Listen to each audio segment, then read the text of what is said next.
After 3 years, 11 months, and 1 day, the sequel to The Legend of Zelda Breath of the Wild has finally been released. Tears of the Kingdom is the most excited I've been for something since Super Mario Odyssey, which, in case you haven't caught up with the Josh the Camera Goo lore, is the most excited I've been for anything ever. So, yeah, pretty exciting. But after nearly 4 years of waiting, did the game live up to the massive expectations that was built up? I don't know, I haven't beaten it yet. Kinda hard to judge an entire experience when you haven't experienced it yet, you know? But of what I have played, oh boy. Let's get into it and try to keep it brief so that I can get back to playing it and not have to deal with this agony. Also, before we get into it, I think it's important to note that I have not written a script or any bullet points or anything, so if it's a rambly mess, I apologize in advance. My brain is not very organized. I guess we'll start with the story since I can't say too much about it without spoiling everything, but needless to say, it's pretty good so far.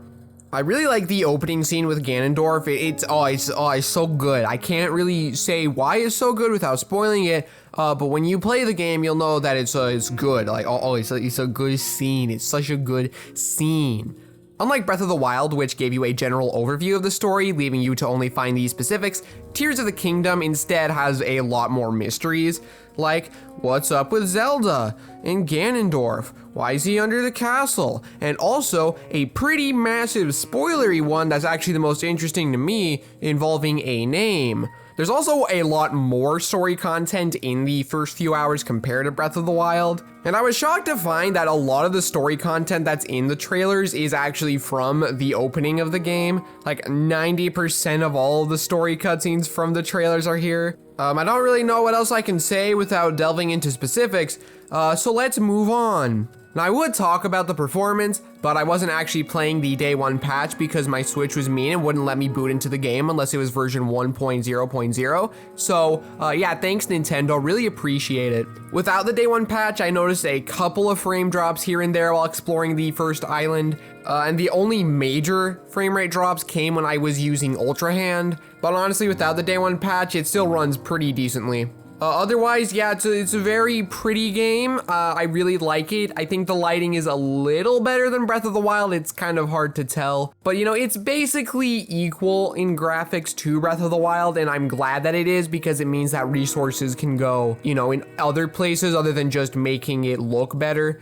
which I appreciate. Now, there are a few grievances that I have with the game. Nothing major, but it's just little stuff that really irks me. Like how whenever you switch between a weapon, shield, or bow, there's a brief little half-second delay. It really drove me up a wall. I think I've gotten used to it, but yeah, it's a little annoying. And then the second thing that really bothered me was that you have to complete the first main story objective in order to unlock fast travel. Basically, the first main objective that you need to complete is all the way at the north end of the island, and there's a shrine that you need to do that's all the way at the south end of the island. But when I completed the shrine at the south end of the island and went to fast travel to the shrine nearest to the north end, I realized I couldn't and had to make the long, arduous trek throughout the entire thing just to get back. And it was the only time where I was playing it and felt, yeah, I'm not actually having any fun right now. Thankfully, that was the only time it happened and it only lasted for like 10 minutes. I also think that the Great Sky Island isn't as good of a tutorial as the Great Plateau. It just doesn't really teach you the mechanics as well, but honestly, I think it's probably more fun. It has a much more interesting design, and the environmental challenges that you need to overcome are also a little bit more interesting. For instance, I made the lovely discovery that you can no longer climb ice in this game because it's slippery, but in order to get to the aforementioned southern shrine, you need to find your way up. How do you do that? I'm not gonna spoil the solution that I came up with because you should figure it out yourself. Or there's a minecart rail that has had one of its sides taken out. How are you gonna get across? I thought I could use a hook, but there's a little thing that prevents it from the hook, and then I gave up and went to do something else. Also, I think constructs are the best new NPC in the game. I really don't see how any other NPC in the entirety of the game could possibly live up to them. Like, oh, I just love these things, they're great. I really like the shrine aesthetic and music. It's kinda similar to Breath of the Wild, but it's also different. It's kind of hard to describe. The music is really neat.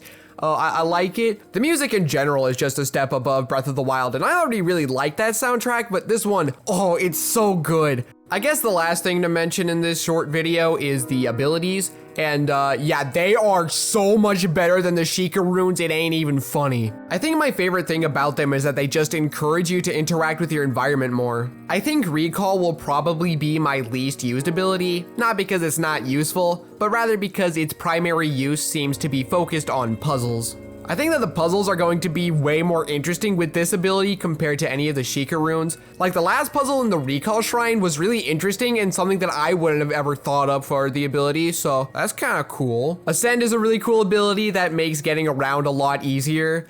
I don't really have much to say about this one. I'm just waiting for the moment where I'll go into a cave and then I'll go through the ceiling, but then instead of going through the top of a mountain, I'll end up in another layer of a cave. I'm really excited for that. I think that the navigational puzzles that this thing could open up are going to be great. Like, oh, I really hope that the dungeons and other shrines use Ascend to its fullest potential. But we'll just have to wait and see. While the combat in Tears of the Kingdom feels very similar to the combat in Breath of the Wild, Fuse has made it a lot more interesting. It has this layer of improvisation, not just on Link's part, but also on the part of the enemy, since they can have fused weapons. Already the battles are just more fun, they're more engaging than they were in Breath of the Wild. And I'm really hoping that if it has the same difficulty curve problem that I have with Breath of the Wild, that Fuse at least makes it so that every fight is interesting and unique.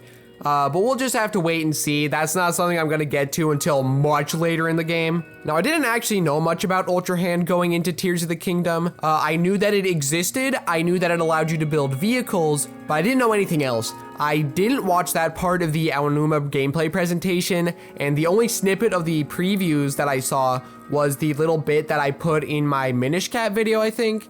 So I didn't really know what to expect. But yeah, Ultra Hand is the coolest ability the Link has ever had. It is so cool. Being able to attach objects together not only means that you can build your own vehicles, but it also means that you can approach environmental challenges in different ways. Like, for instance, I just fused a bunch of them together so I could cross this long gap. It was very spooky, and I think my grandma would probably have a heart attack while playing it, but yeah, I did that with Ultra Hand. I don't really know what else to say. I just think it's really cool. Yeah, that's about all I really wanted to say, and it's about all I can say without spoiling. But yeah, Tears of the Kingdom is phenomenal so far. And making this video has been pure torture because throughout the entire time I'm recording this audio, all I'm thinking about is how I just want to dive back into the game. Get it, dive, because you skydive in the game. That's a clever one. But yeah, thank you so much for watching or listening or whatever. I hope that you get to play Tears of the Kingdom soon because it's peak fiction so far. Goodbye.